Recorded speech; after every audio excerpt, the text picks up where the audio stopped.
Hello viewers, welcome to my channel মৌয়ের সাথে রান্নাবান্না। আশা করি সকলে ভালো আছেন। আজকে একটি দারুণ স্বাদের হেলদি রেসিপি শেয়ার করব। চাল ছাড়া সম্পূর্ণ নিরামিষ পদ্ধতিতে মুগ ডাল আর ওটস দিয়ে খিচুড়ি। আজকের রেসিপিটি খুবই স্বাস্থ্যকর রেসিপি, তাই লাইক দিয়ে অবশ্যই শেয়ার করে দেবেন। আর প্রতিদিন এই রকম নতুন নতুন রেসিপি পেতে আর টিউটোরিয়াল ভিডিওস দেখতে আমাদের চ্যানেলটি সাবস্ক্রাইব করে নেবেন। এখানে আমি 100 গ্রাম মুগ ডাল নিয়েছি, পরিমাণে 1 কাপ আছে।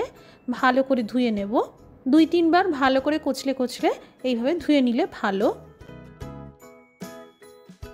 এবার একটা ফ্রাইং প্যানে এই ধুয়ে রাখা ডাল দিয়ে দিলাম, আর যতটা ডাল তার 3 গুণ জল দিলাম, অর্থাৎ 3 কাপ জল দিলাম।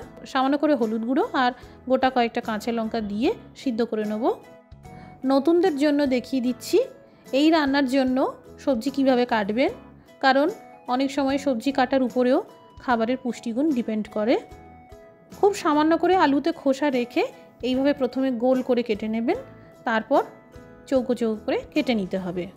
এতে সবজিগুলো ঘেঁটে যাবে না, গোটা থাকবে অথচ সুসিদ্ধ হবে। ওটস এক ধরনের শস্য জাতীয় ফাইবার জাতীয় খাদ্য। এই ওটস হৃদরোগ, ডায়াবেটিস, অতিরিক্ত স্ট্রেস, ওজন, কোলেস্টেরল, চর্ম সমস্যা, উচ্চ রক্তচাপ সব কিছু নিয়ন্ত্রণ করে। বিটা গ্লুকোন থাকায় রোগ প্রতিরোধক শক্তি বাড়ায়। অ্যান্টিঅক্সিডেন্ট উপাদান থাকায় ক্যান্সারের মতন রোগের সাথেও লড়াই করতে ক্ষমতা প্রদান করে।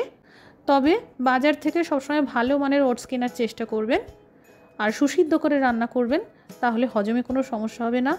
ওটস খাওয়ার পর পর্যাপ্ত পরিমাণে জল পান করবেন, তাহলে কোষ্ঠকাঠিন্যেরও কোনো সমস্যা থাকবে না। এখানে গাজর, বিনস, ক্যাপসিকাম এই সব সবজিগুলো আমি বেশ চৌকো করে ছোট পিস করে কেটে নিলাম, আর টমেটোকেও ডুমো ডুমো করে কেটে নিলাম। এছাড়াও আপনারা পছন্দ মতো যে কোনো সবজি দিতে পারেন। তেলে ভেজে নিলাম আস্ত জিরে ফোড়ন, তেজপাতা, আদা বাটা 2 চামচ, আর ডুমো করে কেটে রাখা টমেটো দিয়ে দিলাম। আঁচটা কম থেকে মাঝারিতে থাকবে। সামান্য হলুদ গুঁড়ো আর লঙ্কার গুঁড়ো দিয়ে দিলাম। আবারও ভাজতে থাকবো টানা 3-4 মিনিট পর্যন্ত। যখন টমেটোর পিসগুলো হালকা সফট হয়ে আসবে, তখনই কেটে রাখা সবজিগুলো দিয়ে দিতে হবে। সামান্য লবণ ছড়িয়ে এই সবজিগুলো ভেজে নিতে থাকবো। খুব সামান্য করে 1/4 কাপ জল দিয়ে দিলাম, কম আঁচে ঢেকে রাখলাম। এতে সবজি কাঁচা থাকবে না, সুসিদ্ধ হয়ে যাবে। সবজি খুব সুন্দরভাবে সিদ্ধ হয়ে গেছে। এবার আধা চামচ হিং দিয়ে দিলাম। যেহেতু নিরামিষ রান্না, তাই হিংয়ের ফ্লেভারটা খুব ভালো লাগবে খেতে। আর দিলাম 1 চামচ ধনের গুঁড়ো, আর সেই সাথে 200 গ্রাম ওটস দিয়ে দিলাম, অর্থাৎ 2 কাপ। যতটা মুগ ডাল তার দ্বিগুণ পরিমাণে ওটস নিতে হবে। ভালো করে এই ওটস সবজির সাথে মশলার সাথে মিশিয়ে নিলাম। এবার সিদ্ধ করা মুগ ডাল দিয়ে দিলাম। আপনারা এই পুরো রান্নাটাই ডাইরেক্ট কুকারেও বানাতে পারেন। 2 কাপ জল দিয়ে দিলাম, সেই সাথে স্বাদ অনুসারে লবণ দিয়ে দিলাম। এখানে খিচুড়ি যতটা পাতলা রাখতে চাইছেন সেই বুঝে জল দেবেন। ওটস প্রচুর জল টানে, তাই সেই বুঝেই জল দেবেন।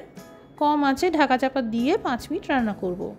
এবার দিয়ে দেব 1 চামচ গরম মশলার গুঁড়ো, আধা চামচ চিনি দিলাম, খুব সামান্য পরিমাণে দিতে হবে, আর সবশেষে ঘি দিয়ে দিলাম। এখানে বিশেষ করে বলে রাখি, আলু, ঘি আর চিনি এই 3টি উপকরণ যাদের সুগার, ডায়াবেটিস বা হাই ব্লাড প্রেশার, হাই কোলেস্টেরলের মতন সমস্যা আছে, তারা অ্যাভয়েড করবেন, রান্নায় দেবেন না। তৈরি হয়ে গেল মুগ ডাল আর ওটস দিয়ে সম্পূর্ণ হেলদি স্বাস্থ্যকর খিচুড়ির রেসিপি। অবশ্যই একবার বাড়িতে ট্রাই করে দেখবেন। এই স্বাস্থ্যকর রেসিপি অন্তত সপ্তাহে একবার করে 2 থেকে 3 মাস ধরে খেলে বেশ ভালো সুফল পাবেন। আজকের রেসিপিটি দেখার জন্য অসংখ্য ধন্যবাদ। সবাই ভালো থাকবেন, হেলদি থাকবেন।